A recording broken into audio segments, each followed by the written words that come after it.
الشخير. مقدمة. يحدث الشخير عندما يسد تدفق الهواء في الفم والأنف على نحو جزئي. اختر جواب صح أو خطأ. إجابة صحيحة. هل يمكن أن يكون الشخير علامة على مشكلة صحية خطيرة؟ اختر جواب نعم أو لا. إجابة صحيحة. يمكن أن يكون الشخير علامة على وجود مشكلة صحية خطيرة. ما الذي يعد عامل خطورة فيما يخص الشخير؟ اختر إحدى الإجابات التالية. أولا، زيادة الوزن. ثانيا، تناول الكحول. ثالثا، احتقان الأنف. رابعا، كل ما سبق.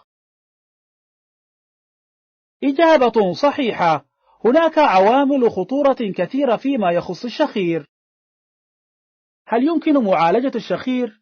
اختر جواب نعم أو لا. إجابة صحيحة. هناك تغيرات كثيرة بنمط الحياة، إضافة إلى الإجراءات الجراحية المتوفرة من أجل تخفيف الشخير أو التخلص منه تماما. شكرا لاستخدامكم برنامج Explain.